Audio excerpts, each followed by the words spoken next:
ముందుగా హెడ్లైన్స్. హిమాయత్ సాగర్ లోని అక్రమ క్రషింగ్ ప్రదేశాలను పరిశీలించిన తర్వాత మీడియాతో మాట్లాడుతున్న బీఆర్ఎస్ నాయకులు.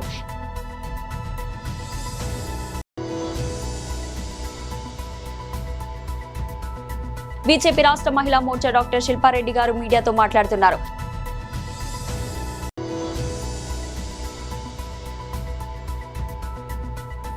వైఎస్ఆర్సీపీ నాయకులు ప్రెస్ మీట్.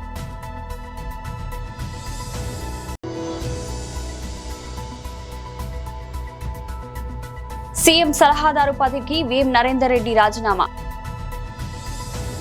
హిమాయత్ సాగర్ లో అక్రమ క్రషింగ్ ప్రదేశాలను పరిశీలించిన తర్వాత మీడియాతో మాట్లాడుతున్న బీఆర్ఎస్ నాయకులు. సీనియర్ నాయకులు, శాసనసభ్యులు గౌరవనీయులు హరీష్ రావు గారి యొక్క ఆదేశాల మేరకు ఈరోజు పెద్దలు ఆర్ఎస్ ప్రవీణ్ కుమార్ గారి యొక్క నేతృత్వంలో రాజేంద్రనగర్ ఇన్ఛార్జ్ అయినటువంటి సోదరుడు కార్తీక్ రెడ్డి గారు, తర్వాత అధికార ప్రతినిధి అయినటువంటి కృషాంక్ గారు, అభిషేక్ గారు, ఇంకా చాలా మంది బీఆర్ఎస్ పార్టీ కార్యకర్తలందరూ కూడా ఎర్రోళ్ల శ్రీనివాస్ గారు, అభిలాష్ రావు గారు, తర్వాత కిషోర్ గౌడ్ గారు, ఇంకా చాలా మంది బీఆర్ఎస్ పార్టీకి సంబంధించినటువంటి కార్యకర్తలు, నాయకులు ఈరోజు నిజ నిర్ధారణ కమిటీ అనేటువంటి ఒక ఆదేశాల పేరు మీద ఈరోజు కోత్వాల్ గూడ సర్వే నెంబర్ 66, 67, 68, 69 ప్రాంతంలో ఉన్నటువంటి ఈ యొక్క క్రషర్ దగ్గరికి ఇచ్చి ఇక్కడికి పరిశీలన కోసం ఇక్కడికి రావడం జరిగింది. ఇదంతా చూస్తూ ఉంటే కేజీఎఫ్ అని ఒక సినిమా వచ్చింది ఈ మధ్యకాలంలో. ఎక్కడ పడితే అక్కడ దొంగలు విచ్చలవిడిగా ప్రభుత్వ అనుమతులు లేకుండా దోపిడికి పాల్పడుతూ భూమాతను చెరబట్టి ఏ రకంగానైతే అక్రమ మైనింగ్ కు కేజీఎఫ్ లో జరుపుతుంటే సినిమాల్లో చూసినాం. మళ్ళా కోత్వాల్ గూడలో ఇవాళ మరో కేజీఎఫ్ ను తలపించేటువంటి ఒక రీతిలో ఆ గుట్టలు చూసినట్టయితే ఆ గుట్టలను ఎట్లా బద్దలు కొట్టినరు, గద్దలు లెక్క ఇవాళ బద్దలు కొట్టినటువంటి ఒక గుట్టల నుండి గుట్టల సొమ్ములు ఎట్లా దోచుకపోతున్నారు అని చెప్పని ఇవాళ స్పష్టంగా కనబడతా ఉంది. వాస్తవానికి స్టోన్ క్రషర్ పెట్టాలన్నా, ఆర్ఎంసీ ప్లాంట్ పెట్టాలన్నా అనేక నియమ నిబంధనలు ఈ రాష్ట్రంలో మైనింగ్ డిపార్ట్మెంట్ వాళ్ళు పొందుపరిచినారు. అవేమీ సంబంధం లేనన్నట్టుగా దొంగలు కలిసి దేశాలు పంచుకున్నట్టుగా ఇవాళ ఈ రాష్ట్రంలో ఉన్నటువంటి ఒక మంత్రివర్గంలో ఉన్నటువంటి ఒక పొంగులేటి శ్రీనివాసరెడ్డి గారు, ఇంకా కొంతమంది అందరూ కలిసి ఈరోజు అక్రమంగా ఈ యొక్క క్రషర్ ను పక్కనే మళ్ళా ఆర్ఎంసీ ప్లాంట్స్ ను నడుపుతున్నారు అని చెప్పని స్థానికులంతా కూడా ఇవాళ కోడై కూస్తున్నటువంటి ఒక పరిస్థితి. కానీ ఇంతవరకు కూడా అధికారులు గాని ప్రభుత్వం గాని ఎవరు కూడా వచ్చి ఈ అక్రమ క్రషర్ ఎట్లా నడుపుతారు, దీనికి ఏం పర్మిషన్స్ ఉన్నాయని చెప్పని కూడా కనీసం ఇంతవరకు ఎవరు ఇన్స్పెక్షన్ చేసినటువంటి దాఖలాలు కనబడతలేవు. ఇది ప్రజల సొమ్ము, ప్రకృతి సొమ్ము, ప్రజల సొమ్ము. ఈ ప్రకృతిని రకంగా విధ్వంసం చేస్తూ నియమ నిబంధనలకు, అది కూడా 111 జీవోలో ఉన్నటువంటి ఒక ప్రాంతం ఇది. 111 జీవోలో ఏ రకమైన ఒక మైనింగ్ జరగకూడదు. ఒకవేళ మామూలు భూముల్లోనైనా మైనింగ్ జరిగినట్టయితే తప్పనిసరిగా దానికి దాదాపు 10-11 రకాలైనటువంటి ఒక అనుమతులు తీసుకోవాలని చెప్పని మనకు రూల్స్ చెప్తా ఉన్నాయి. చెప్పని ప్లాంట్ పెట్టక ముందే పీసీబీ నుండి అనుమతి పొందాలా అనేటువంటిది మొట్టమొదటి నియమ నిబంధన. బీజేపీ రాష్ట్ర మహిళా మోర్చా డాక్టర్ శిల్పారెడ్డి గారు మీడియాతో మాట్లాడుతున్నారు. జై శ్రీరామ్. అందరికీ, మీడియా సోదరులకు అందరికీ నమస్కారం. ఈనాటి ప్రెస్ మీట్ యొక్క ముఖ్య ఉద్దేశం, ప్రతి ఏటా అంతర్జాతీయ మహిళా దినోత్సవాన్ని దేశవ్యాప్తంగా మార్చి 8వ తారీఖున నిర్వహించడం జరుగుతుంది. సో దాంట్లో భాగంగా తెలంగాణ మహిళా మోర్చా ఆధ్వర్యంలో రేపు శుక్రవారం రోజు మార్చి 6న హోటల్ కత్రియా సోమాజిగూడలో ఉదయం 10 గంటల నుంచి 2 గంటల వరకు నిర్వహిస్తున్నాము. సో దీనికి ముఖ్య అతిథులుగా member of parliament New Delhi Bansuri Swaraj గారు, అలాగే విశిష్ట అతిథులుగా మా రాష్ట్ర అధ్యక్షులు గౌరవనీయులు పెద్దలు రామచంద్రరావు గారు, మరి యొక్క ముఖ్య విశిష్ట అతిథిగా డికే అరుణ గారు, member of parliament Mahbubnagar రాబోతున్నారు. సో ప్రతి ఏటా ఎలాగైతే మేము చాలా గొప్పగా ఈ యొక్క కార్యక్రమాన్ని నిర్వహిస్తాము, ఈ సంవత్సరం కూడా తెలంగాణ మహిళా మోర్చా ఆధ్వర్యంలో చేయనున్నాము. సో ఈసారి ఒక ప్రత్యేకత ఉంది. ఏదైతే వికసిత భారత్ 2047 అనే ఒక నినాదంతో నరేంద్ర మోదీ గారు ముందుకెళ్తున్నారు, దాన్నే మేము కూడా తెలంగాణలో harnessing women for Viksit Bharat 2047 అనే ఒక ఎజెండాతోని ముందుకెళ్ళబోతున్నాము. ఎలాగైతే మహిళా పాత్ర ఉండబోతుంది, రానున్న రోజుల వికసిత్ భారత్ వైపు మహిళా ప్రయాణం ఎలా సాగబోతుంది, ఎలా చేస్తే మేము వికసిత్ భారత్ వైపు మహిళల ప్రయాణం ఉండబోతుంది అనేది ఒక ఎజెండాగా తీసుకొని ఈ సంవత్సరం మహిళా మోర్చాని నిర్వహించుకుంటున్నాము. ఎలాగైతే నరేంద్ర మోదీ గారు మహిళల్ని ముందు పెట్టి ఏదైతే నారీ శక్తి వందన్ అధినియం కింద ఒక చట్టాన్ని తీసుకొచ్చి మహిళలకు 33% రిజర్వేషన్ ఎలాగైతే పాలిటిక్స్లో కల్పించారో, అలాగే వివిధమైన స్కీమ్స్ మహిళలకే ప్రత్యేకంగా స్కీమ్సే కానీ ఏవైతే ఇచ్చి ప్రోత్సహిస్తున్నారో, వారు ఏదైతే తలపెట్టారో ఉమెన్ లెడ్ డెవలప్మెంట్ అని ఏదైతే తలపెట్టారో దాన్ని ముందుకు తీసుకునే విధంగా మా ఈ కార్యాచరణ ఉండబోతుంది. అలాగే ఒకవైపు నరేంద్ర మోదీ గారు వికసిత భారత్ వైపు మహిళల పాత్ర ఉండాలని ముందుకు తీసుకెళ్తుంటే, మరోవైపు తెలంగాణ సీఎం రేవంత్ రెడ్డి గారు మహిళల పట్ల రాక్షస పాలన ఇక్కడ చూపించడం జరుగుతుంది. ఏదైతే ఇప్పటి వరకు 2.5 సంవత్సరాలు దాటినప్పటికీ అయినా కూడా వారి ఏదైతే మహిళలకు ఇస్తాన్న వాగ్దానాలు కూడా ఇంతవరకు వారిని నెరవేర్చింది లేదు. సో అవి అన్ని నెరవేర్చే విధంగా కూడా వారిని ప్రతిసారి అద్దుకుంటామని వారి మహిళలకు ఇచ్చిన గ్యారంటీల పైన వాళ్ళు ఖచ్చితంగా ఇంప్లిమెంట్ చేసే విధంగా వారిపై ఒత్తిడి తీసుకొచ్చే విధంగా మా కార్యాచరణ ఈ సంవత్సరం అంతా ఉండబోతుంది. అలాగే ఈ రాష్ట్రంలో మహిళలకి పిల్లలకి ఎక్కడ భద్రత లేకుండా పోయింది. చూసుకున్నట్టయితే ఈ 2.5 సంవత్సరాల్లో 2000 పైన రేప్ కేసెస్ మనకి రికార్డ్ అయ్యడం జరిగింది. సో ఏ ఒక్క చట్టాలు కూడా మహిళలకి కానీ ఏవి ఇంప్లిమెంట్ జరగట్లేదు. సో అవన్నీ కూడా ఎండగెట్టే విధంగా మా ఈ కార్యాచరణ ఉండబోతుందని ఈ సందర్భంగా తెలియజేస్తూ, ఈ యొక్క కార్యక్రమానికి రేపు హోటల్ కత్రియాలో నిర్వహించే కార్యక్రమానికి ప్రతి ఒక్క మహిళా మోర్చా నాయకురాలతో పాటు భారతీయ జనతా పార్టీలో ఉన్న అందరు మహిళలు కూడా దీంట్లో పాల్గొంటారు. వైఎస్ఆర్సీపీ నాయకుల ప్రెస్ మీట్. శ్రీ చింతలపూడి వెంకటరామయ్య గారు ఇంకా తదితరుల నాయకత్వంలో పెద్ద ఎత్తున విశాఖపట్నం నుంచి బయలుదేరి నా ఇంటికొచ్చి నా కుటుంబ సభ్యుల్ని పరామర్శించి ధైర్యం సంఘీభావం చెప్పినందుకు వారికి నా హృదయపూర్వకమైన ధన్యవాదాలు తెలియచేసుకుందామనే ఉద్దేశంతో ప్రత్యేకంగా రావటం జరిగిందని ఈ సందర్భంగా నేను మనవి చేస్తున్నాను. నేను కష్టంలో ఉన్నప్పుడు అన్యాయంగా అక్రమంగా దాడి చేసి జైలుకు పంపినప్పుడు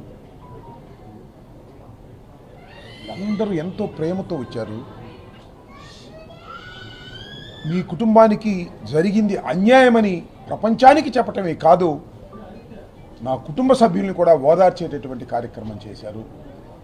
చాలా దూరం నుంచి ప్రేమతో అభిమానంతో ఏ విషయాన్ని ఆశించుకోకుండా వచ్చినటువంటి వీరందరికీ నా హృదయపూర్వకమైన ధన్యవాదాలు మరీ మరీ చెప్పాలనే ఉద్దేశంతో నేను జైలు నుంచి వచ్చిన తర్వాత ఇంటికాడ అన్నీ చూసుకున్న తర్వాత తొలిసారిగా ఇక్కడికి వచ్చి వీరికి నా ధన్యవాదాలు తెలియాలనేటువంటి ఉద్దేశంతో నేను ఇక్కడికి వచ్చానని మనవి చేస్తున్నాను.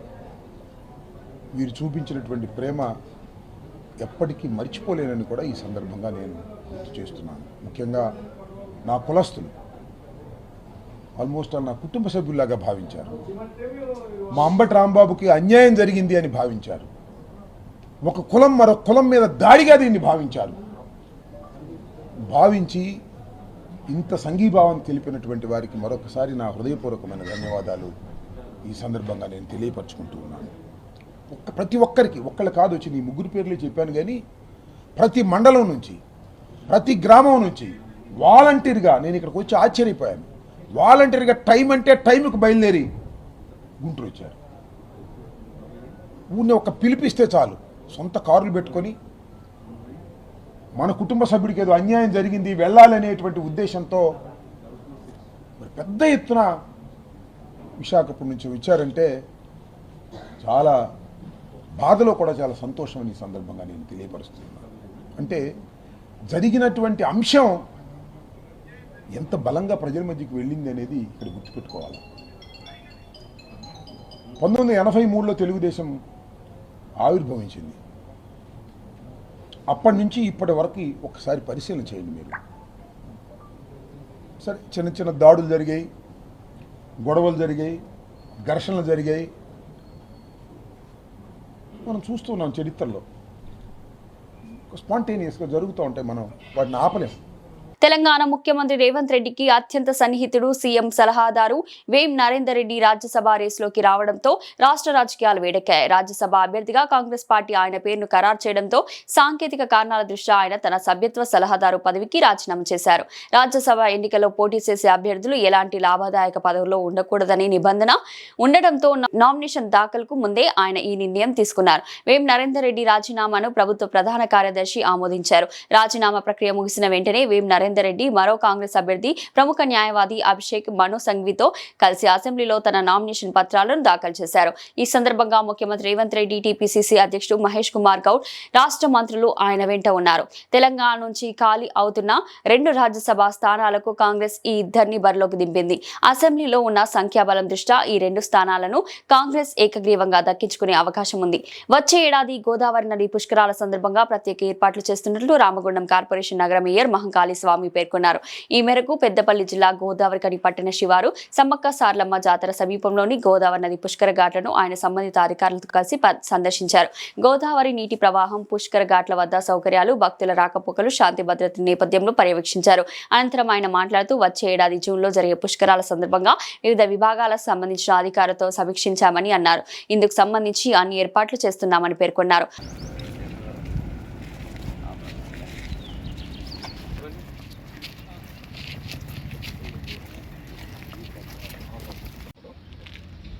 ఇది ఎట్లా మరి మీరు మెజర్మెంట్ చేయించుకుంటారా, దీన్ని ఎట్లా చేస్తారు చెప్పండి.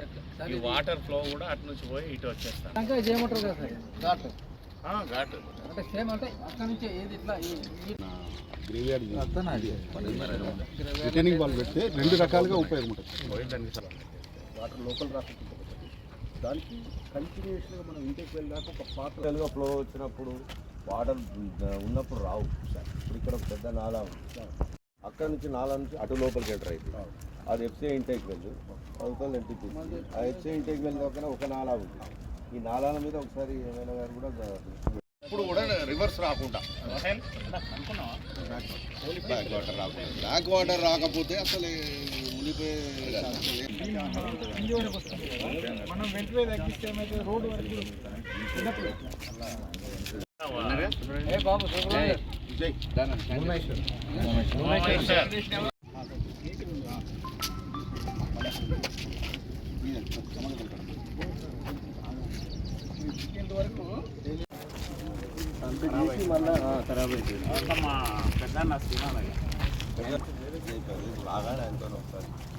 మాట్లాడి ఆయన ఆలోచనకు అనుగుణంగా ఆపిచ్చేసి ఘాట్ వస్తుందని ఇక్కడ యాక్చువల్లీ టైల్స్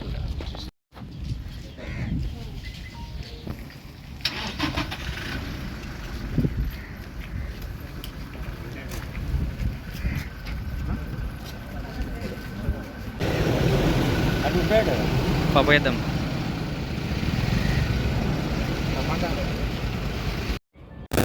2027 జూన్లో జరిగే పుష్కరాలను దృష్టిలో ఉంచుకొని గౌరవ ఎమ్మెల్యే రాజ్ ఠాకూర్ గారు ప్రజలకు ఏదైనా కూడా ముందే వాళ్ళకి అన్నీ కూడా అవైలబిలిటీగా పనులు చేయాలనే సంకల్పంతో 1 సంవత్సరం ముందుగానే ఈ ప్రాంత ప్రజలందరూ కూడా 12 సంవత్సరాలకు ఒకసారి వచ్చే పుష్కరాలలో స్నానాలు చేసేందుకు వస్తారు కనుక వారందరికీ అన్ని సౌకర్యాలు కల్పించాలనే ఆలోచనతోటి దీని అంతా కూడా ఇరిగేషన్ అధికారులతోటి, మా మున్సిపల్ అధికారులతోటి, అలాగే మిగతా అధికారులందరితోటి కలిసి దీని మీద ఒక డీటెయిల్ ప్రాజెక్ట్ రిపోర్ట్ తయారు చేసి ఇవ్వమని చెప్పేసి గౌరవ ఎమ్మెల్యే గారు కోరడం జరిగింది. దానిలో భాగంగా ఈరోజు ఇంజనీరింగ్ అధికారులు అందరితోటి కలిసి ఇక్కడికి విజిటింగ్ చేయడానికి వచ్చినాం. ప్రజలకు ఏదైనా అవసరం ఉన్నది, ఆ సౌకర్యం కల్పించాలని అనుకున్నప్పుడు దానికి పూర్తి స్థాయిలో 1 సంవత్సరం ముందుగానే ప్లాన్ చేసుకుంటే ఆ సమయానికి అన్ని సౌకర్యాలు కల్పించే అవకాశం ఉంటుంది. కనుక ఎమ్మెల్యే గారు ఎప్పుడు కూడా ఏదైనా కూడా ఒక ముందస్తు ప్రణాళికతోటి మనం ముందుకెళ్లాలనే ఆలోచనలతోటి ఉన్నారు. ఆ ప్రణాళికలో భాగంగా ఈరోజు 1 సంవత్సర కాలం ముందే ప్రజలందరికీ కూడా పుష్కరాలలో ఎలాంటి ఇబ్బందులు ఉండద్దు, అన్ని సౌకర్యాలు కల్పించాలనే ఆలోచన ఏదైతే ఉన్నదో దానిలో భాగంగా ఈరోజు రావడం జరిగింది. ఇది ఒక గోదావరి నది దగ్గర ఇక్కడ ఈ ఏరియాలోనే కాకుండా ఇప్పుడు జనగాం కూడా అక్కడ జనగాంలో ఏదైతే ఉన్నదో జనగాం కూడా మనకే వస్తుంది కనుక కార్పొరేషన్ పరిధిలో జనగాం దగ్గర, అలాగే ఇంటెక్ వేల్ నుంచి ఇక్కడ సమ్మక్క గద్దెల వరకు, అదే మాదిరిగా గోలివాడ ఆ ప్రాంతం అంతా కూడా ప్రజలందరికీ కూడా సౌకర్యం కల్పించే విధంగా అక్కడ కూడా దీన్ని అందరికీ కూడా తిరిగి వీళ్ళతోటి ఇంజనీరింగ్ అధికారులతో మాట్లాడి దీని మీద ఒక డిపిఆర్ తయారు చేసి ప్రభుత్వానికి ఇచ్చే విధంగా తయారు చేయమని చెప్పేసి వారు ఈరోజు ఆదేశాలు జారీ చేయడం జరిగింది ఎమ్మెల్యే గారు. దానిలో భాగంగానే ఈరోజు మిగతా ఇంజనీరింగ్ అధికారులు అందరూ కూడా ఇక్కడికి వచ్చేసి దీన్ని ప్రత్యక్షంగా దీని మీద ఒక ప్లాన్ తయారు చేస్తూ ఉన్నాం. ప్రజలకు కనీస సౌకర్యాలు కల్పించవలసిన బాధ్యత రామగుండం మున్సిపల్ కార్పొరేషన్ మీద అలాగే ప్రభుత్వం మీద ఉన్నది కనుక ప్రభుత్వం కూడా వెంటనే స్పందించి ఏదైనా కూడా ముందే చేసి ప్రజలందరికీ అందుబాటులోకి తీసుకురావాలని ఆలోచన చేస్తూ ఉన్న దాంట్లో భాగంగా ఈరోజు ఇక్కడికి రావడం జరిగింది. దానిలో మా గౌరవ డిప్యూటీ మేయర్ ఎల్లన్న గారు, మా సింగరేణి సీనన్న గారు, అలాగే మా ఎస్సీ గారు, ఈఈ గారు, ఇరిగేషన్ డిఈ గారు, ఈఈ గారు, అలాగే అధికారులందరూ మా తోటి కార్పొరేటర్లందరూ కూడా ఇక్కడికి రావడం జరిగింది. ప్రజలకు ఎప్పుడైనా కూడా గత 2 సంవత్సరాల నుంచి మీరు చూస్తూ ఉన్నారు, అంతకుముందు కూడా పుష్కరాలు మనకు రావడం జరిగింది. టీఆర్ఎస్ పార్టీ అధికారంలోకి వచ్చిన తర్వాత ఈ ప్రాంతాన్ని అంతా విధ్వంసం చేసి ప్రజలకు దూరం చేసిన పరిస్థితులలో ఈరోజు కాంగ్రెస్ పార్టీ అధికారంలోకి రాగానే రామగుండానికి గౌరవ ఎమ్మెల్యే రాజ్ ఠాకూర్ గారు ఎమ్మెల్యే అయిన తర్వాత 10 సంవత్సరాల టీఆర్ఎస్ పాలనలో 150 కోట్లు తీసుకొస్తే కేవలం 2 సంవత్సరాల కాలంలోనే రామగుండం కార్పొరేషన్ పరిధికి 800 కోట్ల రూపాయలు తీసుకొచ్చి ప్రజలందరికీ అన్ని విధాల సౌకర్యాలు కల్పించాలనే ఏకైక లక్ష్యంతో గౌరవ ఎమ్మెల్యే గారు ముందుకు పోతా ఉన్నారు. ఆల్ ఇండియా మహిళా కాంగ్రెస్ అధ్యక్షురాలు అల్కలంబ మరియు రాష్ట్ర అధ్యక్షురాలు సునీతారావు ఆదేశాల మేరకు కేంద్ర పెట్రోలియం మంత్రి హర్దీప్ సింగ్ పూరి రాజీనామా చేయాల్సిందిగా డిమాండ్ చేస్తూ ఖైరతాబాద్ జిల్లా అధ్యక్షురాలు శంభుల ఉషశ్రీ శ్రీకాంత్ గౌడ్ అధ్యక్షత నల్ల జెండాలతో నిరసన కార్యక్రమం నిర్వహించారు. అంబర్పేట్ డాక్టర్ బాబాసాహెబ్ అంబేద్కర్ విగ్రహం వద్ద పెట్రోలియం శాఖ కేంద్ర మంత్రి హర్దీప్ సింగ్ పూరి దిష్టబొమ్మను దగ్ధం చేశారు. పీఎం మోడీ కాంప్రమైజ్ టీ-షర్ట్లను ధరించి భారీ ఎత్తున మహిళలతో నిరసన వ్యక్తం చేశారు. హర్దీప్ సింగ్ వెంటనే రాజీనామా చేయాలని వారు డిమాండ్ చేశారు. ఈ సందర్భంగా జిల్లా అధ్యక్షురాలు ఉషశ్రీ మాట్లాడుతూ బేటీ బచావో బేటీ పడావో అనే నినాదం చేస్తున్న మోదీ జఫా ఎస్టీ ఫైల్స్ లో కేంద్ర మంత్రి హర్దీప్ సింగ్ పూరి పేరు వచ్చినందున ఎందుకు మౌనంగా ఉన్నారు అని ప్రశ్నించారు. తీవ్ర సైకో అయిన రేపిస్ట్ ఆడపిల్లల్ని కిడ్నాప్ చేసి వారిపై అత్యాచారం చేసిన రేపిస్ట్ కి పెట్రోలియం మంత్రికి సంబంధాలు కలిగి ఉండడాన్ని ఖండించారు. ఇదేనా మోడీ బేటీ పడావో బేటీ బచావో అంటూ ప్రశ్నించారు. ఈ సందర్భంగా రాహుల్ గాంధీ చేస్తున్న ఈ సంఘర్షణకి మహిళా కాంగ్రెస్ తరపున ఈ పోరాటం కేంద్ర పెట్రోలియం మంత్రి హర్దీప్ సింగ్ పూరికి రాజీనామా చేసే వరకు కొనసాగుతుందని ఈ సందర్భంగా వారు అన్నారు. ఆల్ ఇండియా మహిళా కాంగ్రెస్ అధ్యక్షురాలు అల్కలంబ గారు మరియు రాష్ట్ర అధ్యక్షురాలు సునీతారావు గారు ఆదేశాల మేరకు ఈరోజు ఖైరతాబాద్ జిల్లా ప్రెసిడెంట్గా శంభుల ఉషశ్రీ శ్రీకాంత్ గౌడ్ ఆధ్వర్యంలో ఇక్కడ మా జిల్లాలో ఈరోజు ఈ యొక్క కార్యక్రమం నిర్వహించడం జరిగింది. ఇది వచ్చేసి మేము ప్రొటెస్ట్ చేయడం జరిగింది. అదేంటంటే జెఫ్రీ ఎస్టీమ్ అనే ఫైల్స్లో మన యూనియన్ మినిస్టర్ పెట్రోలియం మినిస్టర్ అయిన కేంద్ర మంత్రి వారి పేరు వినపడడం ఎంతో దౌర్భాగ్యకరం. ఎందుకంటే ఆ ఎస్టీమ్ ఫైల్స్లో వీళ్ళ పేర్లు ఉండడం ఎంతో దురదృష్టకరం. వారి మీద ఎన్నో ఆరోపణలు వస్తున్నాయి. అసలు ఎస్టీమ్ ఫైల్ అంటే ఏంటి అనేది అంటే మన రేపిస్ట్ గురించి చెప్పాల్సింది ముందుగా మీకు. ఎందుకంటే జెఫ్రీ ఎస్టీమ్ అనేవాడు ఒక శాడిస్ట్, రేపిస్ట్ అండ్ సైకోయిస్ట్. వాడు మహిళలను కిడ్నాప్ చేస్తూ వారిపై అత్యాచారాలు చేసి ఎన్నో కేసులు తనపై ఉన్నాయి. వాడు ఇప్పుడు చనిపోవడం జరిగింది. వాళ్ళ ఈమెయిల్స్లో మన యొక్క ఇండియా యొక్క మంత్రుల పేర్లు వినపడడం ఎంతో గమనార్హం. మీరు చూసుకుంటే దీనికి మన పిఎం ఎంతో మౌనం వహిస్తున్నారు. ఎందుకంటే మన అమెరికా అధ్యక్షుడు ట్రంప్ గారు పిఎంని బ్లాక్మెయిల్ చేస్తున్నారు. కాబట్టి వారి దగ్గర మన భారతదేశ ప్రధానమంత్రి లొంగిపోయాడు. అందుకనే మేము నిరసన చేస్తూ మా మహిళా కాంగ్రెస్ తరఫున అందరం కూడా చూడండి టీ-షర్ట్ల పైన పిఎం ఈజ్ కాంప్రమైజ్డ్ అని రాసుకొని మేము నిరసన చేశాము. ఈరోజు బ్లాక్ డేగా వర్ణిస్తూ అలాగే బ్లాక్ జెండాలు పట్టుకున్నాము. అలాగే ఈరోజు మేము పాదయాత్ర ర్యాలీగా నిర్వహించడం జరిగింది. అలాగే మేము సిగ్నేచర్ క్యాంపెయినింగ్ కూడా చేశాము. ఎందుకంటే మన కేంద్ర మంత్రి రాజీనామా చేసే వరకు కూడా మేము ఈ పోరాటం కొనసాగిస్తూ వస్తున్నాం. కామారెడ్డి జిల్లా తాడ్వాయి మండలం అబ్దుల్ నగర్ శివార్లో సర్వే నెంబర్లు 89, 95, 122 గత 70 సంవత్సరాలుగా సాగులో ఉంటూ 2026లో కూడా సాగులో ఉంటూ పంటలు పండించుకుంటూ కుటుంబ పోషణ చేసుకుంటున్నాం. అదేవిధంగా 1982లో మాకు సబ్ రిజిస్ట్రార్ కామారెడ్డి ఆధ్వర్యంలో పట్టాలయ్యాయి. అదేవిధంగా తెలంగాణ ప్రభుత్వం ఇచ్చిన కొత్త పాస్బుక్లు రైతు బంధు పడటం జరిగింది. ఆంధ్రప్రదేశ్ గవర్నమెంట్లో ఉన్నప్పుడు తోకా పాస్బుక్లు ఉండడం జరిగింది. మా దగ్గర అన్ని ఆధారాలు ఉన్నాయి, అయినా మమ్మల్ని ఇబ్బంది పెడుతున్నారు. కావున ఆర్డీఓ ఆర్డీఓ గారు దీన్ని పరిశీలించి చేసి మాకు తగు న్యాయం చేయగలరని మనవి. మాకు ఆర్డీఓ నోటీసులు పంపడం జరిగింది. దానికి సంబంధించిన మా డాక్యుమెంట్స్ అన్ని సమర్పించడం జరిగింది. 2024 డిసెంబర్లో తాడ్వాయి ఎంఆర్ఓ గారు నోటీస్ ఇచ్చిన దానిపై రిప్లైగా మా డాక్యుమెంట్స్ అన్ని ఇవ్వడం జరిగింది. అతను మాకు అగైనెస్ట్ గా రాయడం జరిగింది. మేము కోర్టుకెళ్లి మాకు న్యాయం చేయాలని వెళ్తే ఆర్డర్ను కొట్టియడం జరిగింది. తదుపరి బాధ్యతలు ఆర్డీఓ మేడం గారు పరిశీలన చేసి ఇవ్వాలని కోర్టు నుంచి రావడం జరిగింది. దానికి గాను ఆర్డీఓ గారు పరిశీలన చేసి మాకు తగిన న్యాయం చేయాలని కోరుచున్నాం. అందరికి పట్టలు మాకి తీయగలరని కోరుకుంటున్నా. డిస్టిక్ తాడ్వాయి మండల్ అబ్దుల్నార్ శివారులో గల దాంట్లో మా అందరికి 26 మందికి భూములు గలవు. 89, 95, 106, 122 సర్వే నెంబర్లు. 70 సంవత్సరాలుగా మేము కబ్జాలో ఉంటూ పంటలు పండిస్తూ మా కుటుంబ పోషణ చేస్తున్నాము. మాకు 1982లో మాకు అందరికీ డాక్యుమెంట్ సబ్ రిజిస్టర్ కామారెడ్డిలో డాక్యుమెంట్ త్రూ మాకు అందరికీ డాక్యుమెంట్ల త్రూ భూములు అయినాయి. మా అందరి దగ్గర డాక్యుమెంట్లు ఉన్నాయి. అదేవిధంగా ఇప్పుడు ప్రజెంట్ 2026 ఇప్పుడు పోయిన యాసంగి కాలంలో కూడా మేము పంటలు వేయడం జరిగింది. ఇటు భూమిపై మాకు ఎవరో థర్డ్ పర్సన్ వాళ్ళ కొడుకులు అనేసి వాళ్ళ ఆస్తులు మావి అనేసి మా పై కేసు పెట్టి మమ్మల్ని చాలా ఇబ్బంది పెడుతుర్రు. లాస్ట్ 1 year నుంచి మాకు నోటీస్ ఇవ్వడం జరిగింది ఎంఆర్ఓ రైముద్దీన్ సార్ గారు. ఆయన ఇచ్చిన నోటీస్ మీద సంజయ్షియా మా దగ్గర ఉన్న ఎవిడెన్స్ డాక్యుమెంట్స్ మేము పంటలు పండించినాయి మా దగ్గర ఉన్న కాగితాలు అన్నీ మా దగ్గర ప్రూఫ్స్ అతనికి ఇవ్వడం జరిగింది. అతను పోయిన ఎంఆర్ఓ గారు రైముద్దీన్ గారు అతను రిపోర్ట్ తప్పుగా రాయడం వల్ల హైకోర్టు ఆర్డర్ నుంచి వాళ్ళకు ఫేవర్గా తెప్పించి వాళ్ళకు స్లాట్ బుక్ చేసి వాళ్ళకు రిజిస్ట్రేషన్ చేయడానికి అన్యాయంగా చూసారు. మేము అందులో భాగంగా మేము కూడా హైకోర్టుకి వెళ్ళి స్టే ఆర్డర్ తీసుకొచ్చి దాన్ని ఆపడం జరిగింది. తదుపరిగా మళ్ళీ ఆర్డీఓ మేడం గారికి విచారణ చేసి ఇవ్వాలని కోరుతున్నారు కోర్టు నుండి. మా బాధ ఏంటంటే మేము గత 70 సంవత్సరాలుగా అదే భూమిలో కబ్జా ఉండి పంటలు పండించి మా కుటుంబ పోషణ సన్నకారు రైతులు అందరు చిన్న రైతులు అర్ధెకరము ఎకరము 2 ఎకరాల వరకు ఉండి అదే భూమిపై ఆధారపడి పని చేసుకుంటున్నాము. మాకు 1 year నుంచి ఈ కోర్టు కేసు అని చెప్పేసి బాగా ఇబ్బంది పెట్టి మేము తింపడం జరుగుతుంది. బులెటిన్ ముగించే ముందు హెడ్లైన్స్ మరోసారి. హిమాయత్ సాగర్ లోని అక్రమ క్రషింగ్ ప్రదేశాలను పరిశీలించిన తర్వాత మీడియాతో మాట్లాడుతున్న బీఆర్ఎస్ నాయకులు.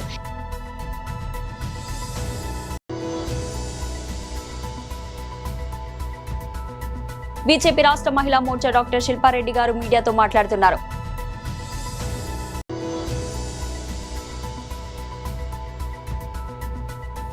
వైఎస్ఆర్సీపీ నాయకులు ప్రెస్ మీట్.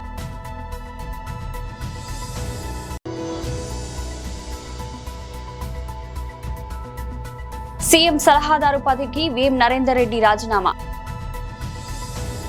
ఇది ఈ రోజు బులెటిన్. మరో బులెటిన్లో మళ్ళీ కలుద్దాం.